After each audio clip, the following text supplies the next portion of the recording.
Hello, everyone, and welcome to our module on vaginal cancer. In general, vaginal malignancies are very rare. They're much less common than malignancy involving the cervix or the uterus or the ovary.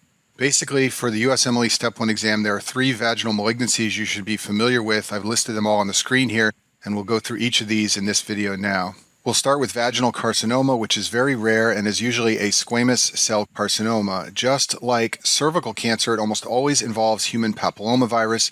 It has the same risk factors as cervical cancer, and the one thing you want to be aware of for your board exams is that rarely is vaginal carcinoma a primary tumor of the vagina. Most commonly, it's an extension of a cervical carcinoma. So you can basically think of vaginal carcinoma as a carcinoma that comes from the cervix in the majority of cases. It can be primary, but almost always it's an extension of cervical disease.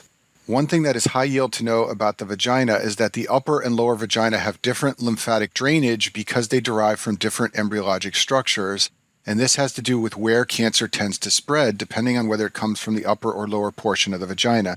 The upper vagina comes from the Mullerian duct, and I discussed this in more detail in the video on genital embryology, and therefore the lymphatic drainage from the upper vagina is the iliac nodes, shown here in green in this picture. The lower vagina, on the other hand, derives from the urogenital sinus, which comes from the cloaca, and therefore the lymphatic drainage of the lower vagina is to the inguinal nodes, shown here in red in this picture.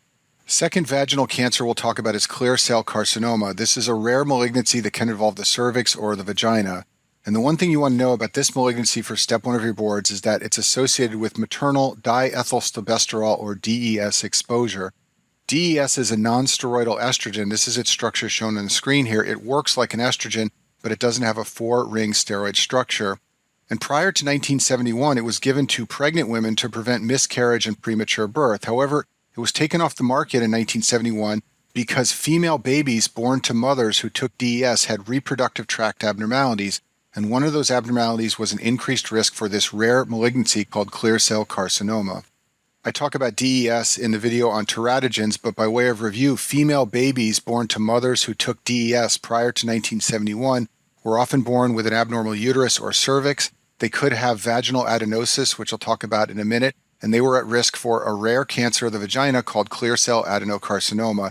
In addition, there were high rates of infertility among these female babies of mothers who took DES, and you can imagine that was the case because often their cervix and uterus were not normal.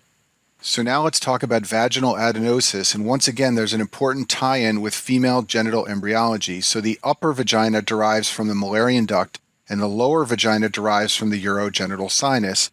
The way this works in utero is that the vagina is initially entirely columnar epithelium. Squamous epithelium from the urogenital sinus then grows upwards and overtakes the columnar epithelium. If a little patch of columnar epithelium is left behind in the vagina, that is called vaginal adenosis.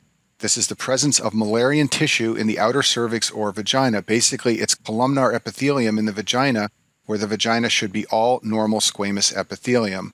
This can be asymptomatic, but it can also present as a nodule in the vagina or an area of bleeding in the vagina. But what you want to remember for your boards is that this is associated with in utero DES exposure. So if a mother who has a female baby took DES when she was pregnant, then the baby is at increased risk of adenosis. And there are case reports of adenosis leading to clear cell carcinoma, that rare malignancy also associated with DES exposure. The last tumor we'll talk about is called sarcoma botryoides. It's also called embryonal rhabdomyosarcoma. This is a rare vaginal tumor that occurs in young children. It's usually seen in women, but it can sometimes be seen in boys and present as a paratesticular tumor where the boy develops scrotal or inguinal enlargement. This tumor derives from embryonal rhabdomyoblasts, which are immature muscle cells in the embryo. This tumor presents in children less than 5 years of age. In a board question, it will likely be a female child brought in by her mother because she noticed something on the vagina. It presents as a clear, grape-like mass growing from the vagina. The way it gets its name is that the word botryoid means appearance of a bunch of grapes. And you should Google this tumor right now and get a picture in your mind of what it looks like. Most likely on your board exams, they will simply show you a picture of it and ask you to name the lesion. It can invade the peritoneum and obstruct the bladder, and it's treated with surgery and chemotherapy. Finally, there's a tie-in here with cell biology. In the cell biology video on the cytoskeleton, I talk about desmin, which is a muscle filament. It's part of the Z discs in sarcomeres. This is a sarcomere at the bottom of the screen here, and this is the Z disc, which contains desmin.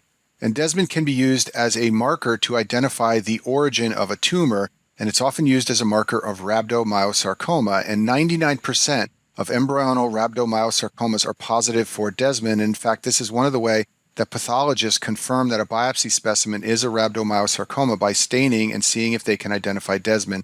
So a very high-yield fact for you to know about the rare tumor embryonal rhabdomyosarcoma. And that concludes our video on vaginal cancer.